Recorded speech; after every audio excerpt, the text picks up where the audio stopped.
Olá, bom dia, graça e paz. Que Deus abençoe esse dia, que Deus abençoe a sua vida e todos que estão conosco nesse desafio de ler a Bíblia em um ano. Então, nós vamos dar aqui continuidade. Vamos ler hoje o capítulo 7, 8, 9. O capítulo 7 aqui ele tem um propósito de anunciar o fim eminente para a terra de Israel, devido à sua iniquidade, devido ao seu pecado. Do verso 1 até o verso 4, o propósito aqui é anunciar o fim eminente. É uma mensagem clara e direta de Deus sobre o fim.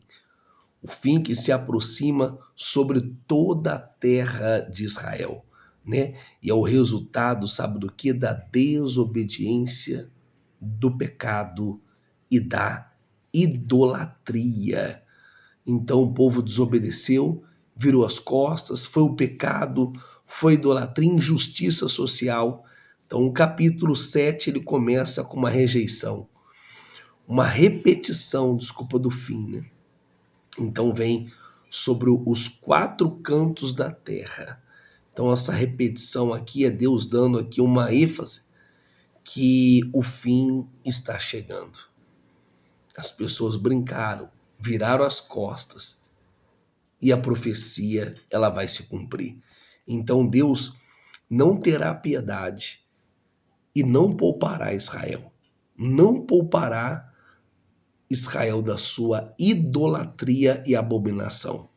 Então ele vai mostrar aqui que essa rebeldia, esse pecado, essa abominação aos olhos de Deus, que trouxe aqui a calamidade sobre eles mesmos. E muito interessante aqui, porque a Bíblia nos mostra isso, que existem situações que pode acontecer na minha vida e na sua vida, que não é fruto do pecado. Tem situações que vai acontecer, você pode ter certeza disso. Mas muitas coisas que acontecem é fruto do pecado, da desobediência.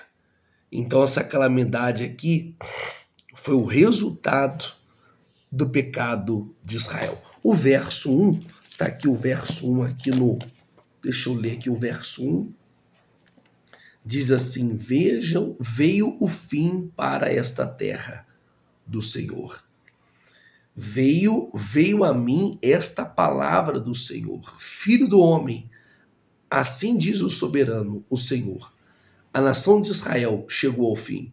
O fim chegou aos quatro cantos da terra de Israel. O fim está agora sobre você. E você e eu vou desencadear a minha ira.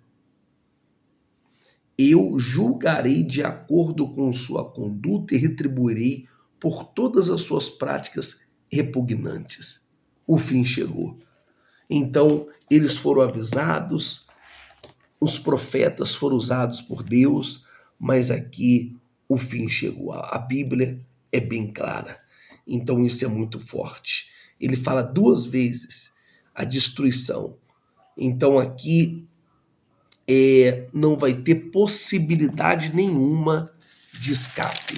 Ninguém vai escapar, a destruição vai chegar, desde os ricos até os pobres.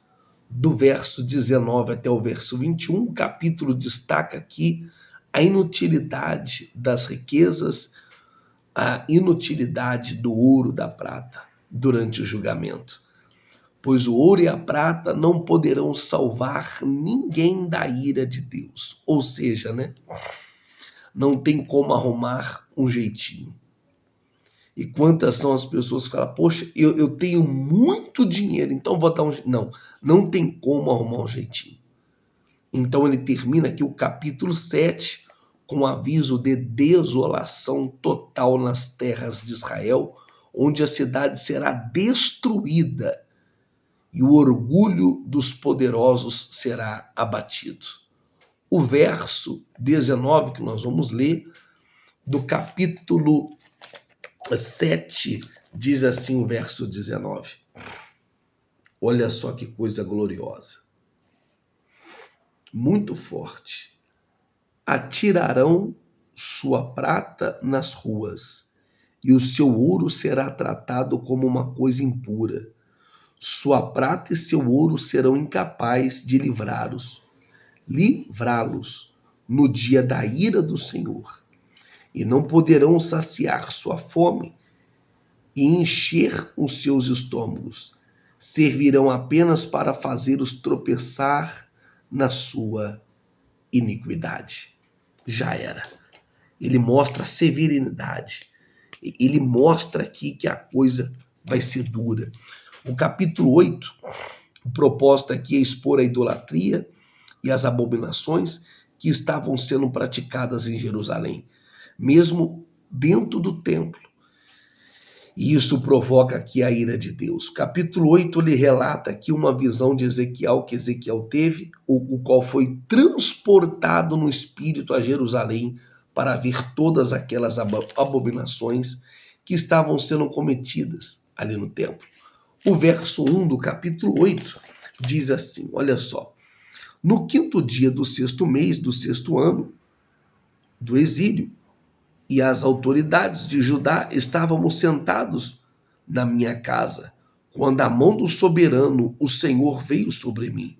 Olhei e vi uma figura como a de um homem, de que se parecia sua cintura para baixo.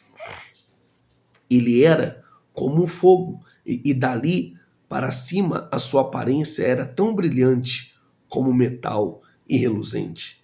Ele estendeu o que parecia um braço, pegou-me pelo cabelo.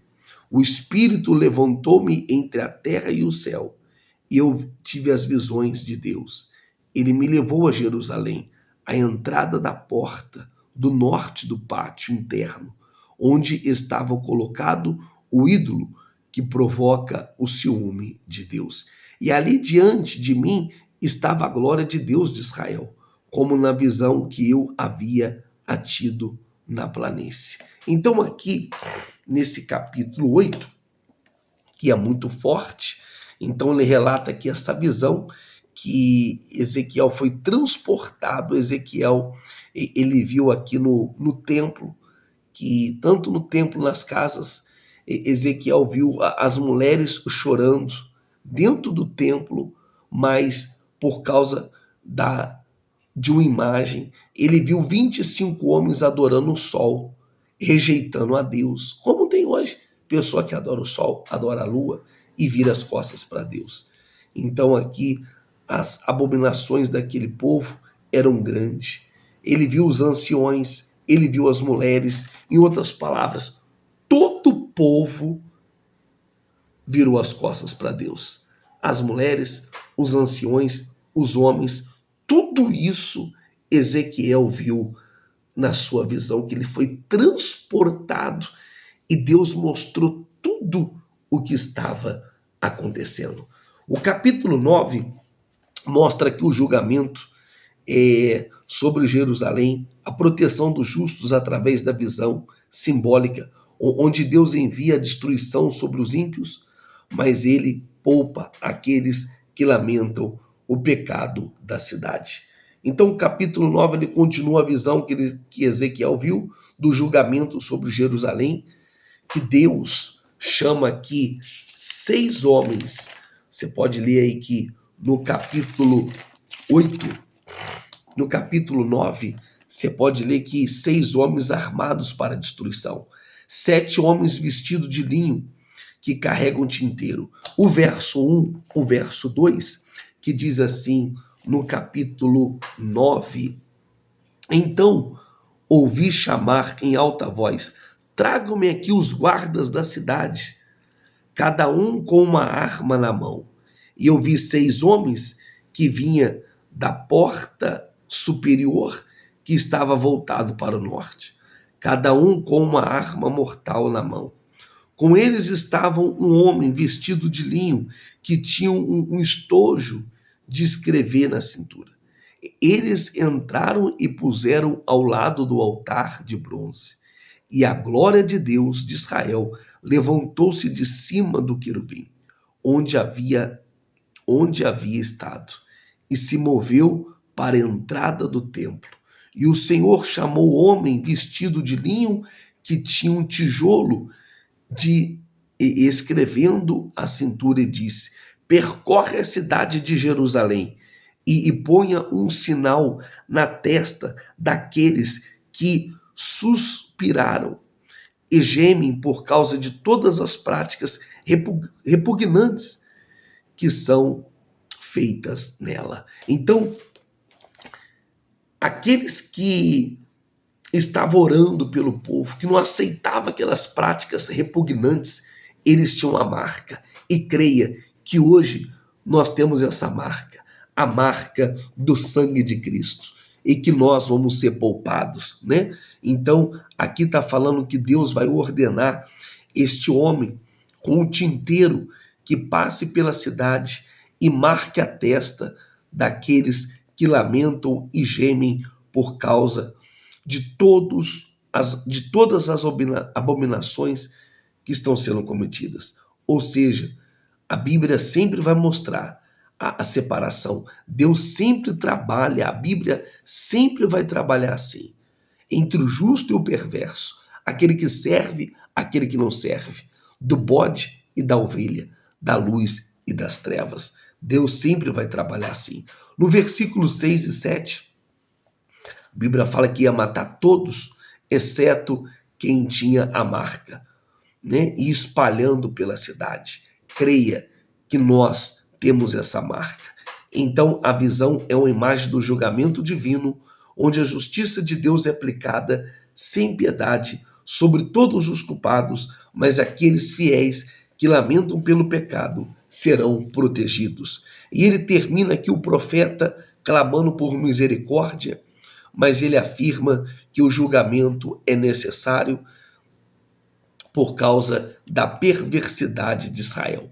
Porque Deus, pastor, por que Deus ele não ouviu o clamor do profeta Ezequiel? Deus falou assim: ainda que Moisés clamasse, o povo ia passar por isso. Então, muito cuidado com as suas atitudes. Você tem que tomar muito cuidado mesmo com as suas atitudes. O estupim de Deus é longo, mas chega uma hora que o juízo vem e o cálice da ira dele é derramado. Então, tome muito cuidado, mas creia que nós temos a marca do sangue em nossas vidas. Vamos ficando por aqui, mais 3 capítulos, com muita luta, com muito sacrifício, mais um dia, mais uma terça-feira que nós estamos aqui. Deus abençoe a todos e até mais.